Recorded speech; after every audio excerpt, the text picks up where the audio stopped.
ఇక varicose veins నుండి విముక్తి పొందండి. ఎవిస్ వాస్కులర్ సెంటర్ ఇప్పుడు మన KPHP లో గ్రాండ్ ఓపెనింగ్ ఏప్రిల్ 4వ తేదీన.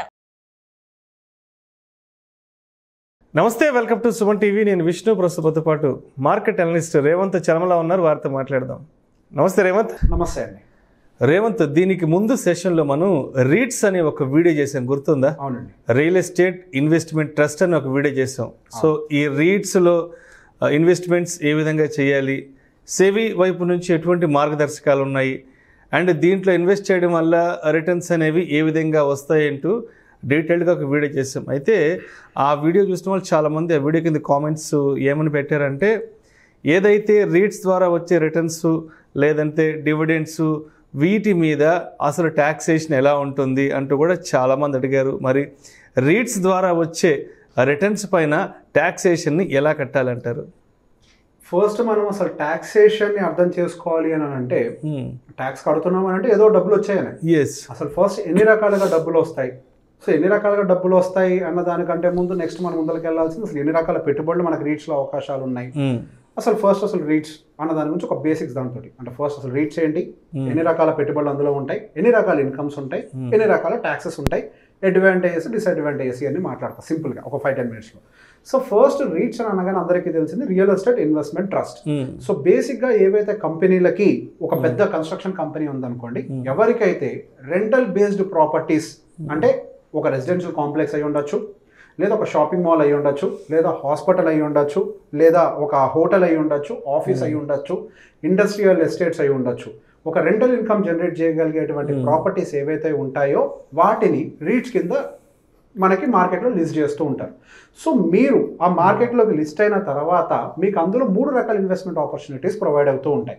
ఒకటి వచ్చేసరికి ఈక్విటీ బేస్డ్ అని అంటారు, అండ్ రెండోది వచ్చేసరికి మార్టిగేజ్ బేస్డ్ అంటారు, అండ్ మూడోది వచ్చేసరికి హైబ్రిడ్ బేస్డ్ అని అంటారు. మనకి ఈక్విటీ బేస్డ్లో కనుక ఇన్వెస్ట్మెంట్ పెట్టినట్లయితే మీరు almost part of the owner of that particular building or whatever the properties they are having, and దాని నుంచి వచ్చే అప్రిషియేషన్, ప్రాపర్టీ అప్రిషియేషన్ మీకు ఆ క్యాపిటల్ గెయిన్ కింద వస్తుంది, అండ్ ప్లస్ రెంటల్ ఇన్కమ్ కూడా మీకు డివిడెండ్ రూపంలో మీకు పే చేస్తూ ఉంటారు. సో ఇది వన్ టైప్ ఆఫ్ ఇన్వెస్ట్మెంట్. అందులో రెండో రకం వచ్చేసరికి మార్టిగేజ్ బేస్డ్. సో బేసిక్గా మార్టిగేజ్ బేస్డ్ అంటే ఏంటి అని అంటే, ఇటువంటి ప్రాపర్టీస్ కన్స్ట్రక్ట్ చేయడానికి కానీ వీటన్నిటికీ కూడా డబ్బులు కావాలి. సో వాటికి కూడా ఫైనాన్స్ చేసేందుకు కూడా ఈ రీట్స్ మనకు ఉంటాయన్నమాట. అంటే ఇందులో మీకు రెంటల్ ఇన్కమ్ రాదు, ఇందులో కేవలం మీకు ఇంట్రెస్ట్ ఇన్కమ్ మాత్రమే వస్తుంది. ఇంకొక ఆపర్చునిటీ ఏంటంటే హైబ్రిడ్. సో మీకు కొంత పోర్షన్ ఈక్విటీలో పెడతారు, కొంత పోర్షన్ మార్టిగేజ్ బేస్లో పెడతారు. సో ఇందులో మీకు ఆల్మోస్ట్ 3 types ఆఫ్ ఇన్కమ్స్ వస్తాయి. ఒకటి కొంతవరకు క్యాపిటల్ అప్రిషియేషన్, ఇంకొకటి వచ్చేసరికి రెంటల్ ఇన్కమ్, ఇంకొకటి వచ్చేసరికి ఇంట్రెస్ట్ ఇన్కమ్. సో ఈ 3 రకాల ఇన్కమ్స్కి ఏ విధంగా ట్యాక్సెస్ ఉంటాయనేది కూడా చూద్దాం. ఇప్పుడు క్యాపిటల్ గెయిన్స్ ఉన్నాయనుకోండి, క్యాపిటల్ గెయిన్స్ అంటే ఏం లేదు, అక్కడ ఉన్నటువంటి మీ ఈక్విటీ వాల్యూ అంటే మీ ప్రాపర్టీ వాల్యూ అప్రిషియేట్ అయింది, మీరు ఒక టైంకి అమ్మేస్తే అమ్మిన దాంట్లో వచ్చిన ప్రాఫిట్ని క్యాపిటల్ గెయిన్స్ అని అంటాం. ఇప్పుడు 3 సంవత్సరాల లోపల గనక మీరు అమ్మినట్లయితే గనక దాని షార్ట్ టర్మ్ క్యాపిటల్ గెయిన్ కిందకు వస్తుంది పర్టికులర్ రేట్స్లో. అది మనకు అది కంప్లీట్ ఈక్విటీ మార్కెట్లోకి వెళ్తే డిఫరెంట్గా ఉంటుంది, అదే రీట్స్లోకి వస్తే ఒక రకంగా ఉంటుంది. రీట్స్లో below 3 years it is called short term. దానికి 15% ట్యాక్స్ ల్యాబ్లో ఉంటుంది. అది ఎంతైతే మీకు ప్రాఫిట్ వచ్చిందో ఆ ప్రాఫిట్లో ఫ్లాట్ 15% పే చేయాలి. ఇంకొకటి వచ్చేసరికి long term capital gain tax. Above 3 years 3 సంవత్సరాల తర్వాత కనుక మీరు అమ్మినట్లయితే, ఫర్ ఎగ్జాంపుల్ మీకు అందులో ప్రాఫిట్ కనుక 2 లక్షల రూపాయలు వచ్చింది అనుకోండి, మీ క్యాపిటల్ పోను మీ ప్రాఫిట్ 2 లక్షలు అనుకోండి, అందులో 1,00,000 రూపాయలకి ఎగ్జామ్షన్ ఉంటుంది. ఆ మిగతా 1,00,000 రూపాయలకి 10% పే చేయాలి. సో మీకు ఎంత ప్రాఫిట్ అయినా రానివ్వండి, మీకు 10 లక్షల ప్రాఫిట్ వస్తే ఫస్ట్ 1 lakh అనేది ఎగ్జామ్టెడ్ ఆ ప్రాఫిట్, మిగతా 9 lakhsకి ప్రాఫిట్ మీరు ఇన్కమ్ ట్యాక్స్ పే చేస్తారు. అదే మీ ప్రాఫిట్ బిలో 1 lakh ఉందనుకోండి, మీరు ఎటువంటి క్యాపిటల్ గెయిన్ ట్యాక్స్ అనేది లాంగ్ టర్మ్ దాంట్లో పే చేయరు అబౌవ్ 3 years కండిషన్. ఇందులో ఇంకొక ఇన్కమ్ స్ట్రీమ్ ఏంటి మనకి, డివిడెండ్. డివిడెండ్ అంటే ఏం లేదండి, పర్టికులర్గా మనం ఏదైతే డబ్బులు పెడతామో అది మనకి రెంటల్ రూపంలో వస్తుంది. సో బేసిక్గా అసలు మీరు ఏం చేస్తారు, ఫస్ట్ ఒక యూనిట్ కొంటారు అనుకోండి, ఫర్ ఎగ్జాంపుల్ మీరు రీట్ కొన్నారు, రీట్ కొన్న తర్వాత వాళ్ళు ఏం చేస్తారు, దాన్ని అసెట్స్లోకి డైవర్ట్ చేస్తారు. అసెట్స్లోకి డైవర్ట్ అయిన తర్వాత ఏం జరుగుతుంది, వాటి నుంచి రెంట్స్ కలెక్ట్ చేస్తారు. రెంట్స్ కలెక్ట్ అయ్యాక ఏమవుతుంది, వాటిని పెట్టిన ఇన్వెస్టర్స్ అందరికీ డివైడ్ చేసేస్తారు. ఎంతైతే రెంటల్ ఇన్కమ్ వచ్చిందో, ఎంతైతే క్యాపిటల్ అప్రిషియేషన్ వచ్చిందో ఇచ్చేస్తారు. సో ఆ రెంటల్ ఇన్కమ్ ఏదైతే ఉందో ఆ రెంటల్ ఇన్కమ్కి వచ్చేసరికి పర్టికులర్గా దాన్ని డివిడెండ్ కింద మాట్లాడతాము. దానికి REITs special tax concession status అని చెప్పేసి ఒకటి ఉంది. ఒకవేళ అది కనుక ఆప్ట్ చేసి ఉండుంటే అది ట్యాక్సబుల్ స్లాబ్లోకి వస్తుంది. ఒకవేళ దాని పాత దాంట్లో కనుక ఉండుంటే కనుక అది నాన్ ట్యాక్సబుల్ స్లాబ్లోకి వస్తుంది. ఇందులో ఇంకొకటి కూడా చెప్పాను, మార్టిగేజ్ బేస్డ్. ఒకవేళ మీరు హైబ్రిడ్లో పెట్టినట్లయితే ఈ 3 వస్తాయి. ఓన్లీ మార్టిగేజ్లో పెట్టినట్లయితే కనుక మీకు ఇంట్రెస్ట్ వస్తూ ఉంటుంది. సో ఇంట్రెస్ట్ కనుక వచ్చినట్లయితే మీ పర్సనల్ ఇన్కమ్ ట్యాక్స్ స్లాబ్ ఏదైతే ఉంటుందో దాని ప్రకారమే మీరు ఈ పర్టికులర్ దానికి ట్యాక్స్ అనేది పే చేస్తూ ఉంటారు. సో ఓవరాల్గా రీట్స్కి సంబంధించి ఒక క్లారిటీ వచ్చింది. సో ఈ రీట్స్లో ఉన్నటువంటి మేజర్ డిసడ్వాంటేజెస్ అంటే ఫస్ట్ మాట్లాడదాం.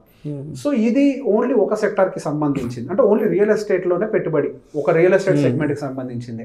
రియల్ ఎస్టేట్ అనేది ఎప్పుడు ఇలానే పోతూ ఉండదు. రియల్ ఎస్టేట్కి కూడా బంప్స్ అప్స్ అండ్ డౌన్స్ ఉంటూ ఉంటాయి, కొంతకాలం స్టేబుల్గానే ఉంటూ ఉంటుంది. సో దానికి సంబంధించిన రిస్క్ ఒకటే సెక్టార్లో పెట్టారు కాబట్టి ఆ రిస్క్ కొంతవరకు ఉంటుంది. ఎప్పుడైనా మార్కెట్ కొంచెం డౌన్ అయినప్పుడు, లేదా బిల్డింగ్స్లో ఏమైనా రెంటల్ సరిగా రానప్పుడు, లేదా మెయింటెనెన్స్ ఎక్కువైనప్పుడు, సో ఆ కొంతవరకు రిస్క్ అయితే ఉంటుంది. అండ్ మార్కెట్ వాలటాలిటీ కూడా దాంట్లో ఎప్పుడు ఇంక్లూడ్ అయి ఉంటుంది. అండ్ దాంతోపాటుగా రీట్స్ అనేది కొంతవరకు మార్కెట్కి కొత్త ప్రోడక్ట్ కాబట్టి as of now it is control by SEBI under the tight guidelines. ఇంతవరకైతే ఏ సమస్య లేదు. కొత్త ప్రోడక్ట్ కాబట్టి దానికి సంబంధించిన ఫ్లాస్ ఏమైనా ఉంటే ముందు తెలుస్తాయా అనే విషయం కూడా మనకి ఇంకా మైండ్లో అయితే ఉంది. ఫుల్ ఫ్లెడ్జ్డ్గా దానికి సంబంధించి ఎటువంటి అన్ని బేసిక్ ఈక్విటీ మార్కెట్ అనగానే మనకి both side of the coin తెలుసు, మంచి తెలుసు, చెడు తెలుసు. అలానే రీట్స్కి సంబంధించి కూడా both side of the coins తెలియడానికి కొంత సమయం పడుతుంది. మేజర్ డిసడ్వాంటేజెస్ ఇవే. కానీ అడ్వాంటేజెస్ పర్టికులర్గా ఇందులో ఏంటి అని అంటే డివిడెంట్ ఇన్కమ్. సో ఎవరైతే పర్టికులర్గా నాకు రెంటల్ ఇన్కమ్ కావాలి అని అనుకుంటున్నారో, ఇది డివిడెంట్ ఇన్కమ్ యావరేజ్గా మనకి ఒక కమర్షియల్ ప్రాపర్టీ లాగా ఆల్మోస్ట్ 5% వరకు కూడా డివిడెండ్ ఇన్కమ్ అయితే పే చేస్తున్నాయి. సో క్యాపిటల్ అప్రిసియేషన్ కూడా ఒక 5% 6% ఒక మనకి రెగ్యులర్గా ఒక కన్స్ట్రక్టెడ్ రియల్ ఎస్టేట్ ప్రాపర్టీ ఎటువంటి రిటర్న్స్ అయితే జనరేట్ చేస్తుందో రీట్స్లో అదే అడ్వాంటేజ్ అయితే వస్తూనే ఉంది. అండ్ రెండోది ఇంకొక అడ్వాంటేజ్ ఏంటంటే లిక్విడిటీ. మీరు నార్మల్గా బయటకు వెళ్ళి నిజంగా ఒక ప్రాపర్టీ కొనాలన్నా లేదా అమ్మాలన్నా అది చాలా పెద్ద పనితో కూడుకున్నటువంటిది. ఫస్ట్ ఐడెంటిఫై చేయడం, లేదా మీరు అమ్మాలంటే బయర్ దొరకటము, అండ్ నెక్స్ట్ దాని రిజిస్ట్రేషన్ ప్రాసెస్, ఇదంతా చాలా పెద్ద ప్రాసెస్. లిక్విడిటీ అనేది చాలా తక్కువగా ఉంటుంది. ఇందులో ఏంటంటే లిక్విడిటీ చాలా ఎక్కువగా ఉంటుంది. కొనేవాళ్ళు అమ్మేవాళ్ళు అందరూ ఒక ప్లాట్ఫామ్ మీద ఉంటారు. అది మీకు తెలియకుండానే ట్రాన్సాక్షన్ ఈజీగా జరిగిపోతూ ఉంటుంది. Major advantage. అండ్ తర్వాత వచ్చేసరికి లో ఎంట్రీ కాస్ట్. మీరు బయట ఫిజికల్ ప్రాపర్టీ కనుక కొనాలి అని అంటే కొన్ని కోట్ల రూపాయలు ఖర్చు పెట్టాలి. ఒక మాల్ కట్టాలి అని అంటే దాదాపుగా ఒక 15-20 కోట్లు కూడా ఖర్చు అవ్వచ్చు. కొంతమందికి 50 కోట్లు ఏరియాని బట్టి ఉంటుంది. ఇందులో అయితే మీరు ఆ మాల్స్, హాస్పిటల్స్ అన్ని కలిపి ఉన్న ఒక దాంట్లో ఒక స్పేస్, ఒక యూనిట్ తీసుకోవచ్చు. 250 రూపాయలు 350 రూపాయలకి మీ నెల కొద్దిగా సేవింగ్స్ తోటి చిన్న పార్ట్స్ రూపంలో కూడా కొనుక్కుంటూ పోవచ్చు. అది మేజర్ అడ్వాంటేజ్. And diversify. అది ఒక చోటే పెట్టుబడి పెట్టుండదు. ఇప్పుడు మీరేం ఒక హాస్పిటల్లోనే డబ్బులు పెట్టరు, ఒక హాస్పిటల్ ప్రాపర్టీలోనే బేసిక్గా ఆ పర్టికులర్ కంపెనీ కింద ఎన్ని రియల్ ఎస్టేట్ ప్రాపర్టీస్ ఉంటాయో అన్నింటిలోకి డైవర్ట్ అవుతుంది. అన్నిటి మీద వచ్చే ఇన్కమ్ డివైడ్ చేస్తారు. So well diversified. మనం ఒక్క యూనిట్ కొని అది పొరపాటున ఏదైనా డ్యామేజ్ అయితే మనకు అక్కడ బయట అయితే ఆగిపోతాం. ఇక్కడ ఏమవుతుందంటే డైవర్సిఫైడ్. సో ఒకటి కొంచెం ఏదైనా అప్స్ అండ్ డౌన్ ఉన్నా కానీ ఒక property, other properties will manage it. అది ఇంకో మేజర్ అడ్వాంటేజ్. ఇంకొకటి ప్రొఫెషనల్ మేనేజ్మెంట్. ఇప్పుడు ఏదైనా ఫిజికల్ ప్రాపర్టీ అంటే ఇట్ నీడ్స్ మేనేజ్మెంట్, దాని ఫైనాన్షియల్ రిలేటెడ్. ఇప్పుడు చిన్నది అనుకోండి, ఒక చిన్న ఏదో 100 గజాల్లో కట్టుకుంటే దానికి ఏమి ఉండదు. కానీ పెద్ద కాంప్లెక్స్ కట్టుకునే వాళ్ళకి ఫుల్ ప్రొఫెషనల్ మేనేజ్మెంట్ కావాలి. అదే రీట్స్ విషయంలోకి వచ్చేసరికి మీరు 100 రూపాయలు పెట్టినా you will get the same professional management. They will maintain the properties. మీరు డైరెక్ట్లీ ఆర్ ఇండైరెక్ట్లీ వన్స్ మీరు ఒక రీట్ కొన్నారు అని అంటే దాని టోటల్ వాల్యూలో మీరు కూడా ఒక ఓనర్, ఒక పార్ట్ ఓనర్. ఒక కంపెనీలో షేర్ కొంటే మీరు ఎట్లా ఓనర్ అవుతారో, మీరు రీట్ కొన్నారు అని అంటే మీరు కూడా దానికి ఒక పార్ట్లో ఓనరే. సో బేసిక్ ఇదంతా కూడా ఒక ప్రొఫెషనల్ టీమ్ అనేది మెయింటైన్ చేస్తూ ఉంటుంది. ఇవి మేజర్ అడ్వాంటేజెస్. సో బేసిక్ ఇప్పుడు నాకు తెలిసి ఇప్పుడు రీట్స్కి సంబంధించి అసలు అవి ఎలా ఆపరేట్ అవుతాయి, మనం ఎలా పెట్టుబడి పెట్టాలి, ఎన్ని రకాల ఇన్కమ్స్ వస్తాయి, అండ్ ఎన్ని రకాల ట్యాక్స్ ల్యాబ్స్ ఉంటాయి, అడ్వాంటేజ్ డిసడ్వాంటేజెస్, నాకు తెలిసి రీట్స్కి సంబంధించి మనకు కంప్లీట్ పిక్చర్ ఇప్పుడు ఇచ్చేసాం. Right. Thank you so much Revanth. Thank you అండి. సుమన్ టీవీలో మీ పర్సనల్ అండ్ బిజినెస్ ప్రమోషన్స్ కోసం కింది నెంబర్కి కాంటాక్ట్ చేయండి.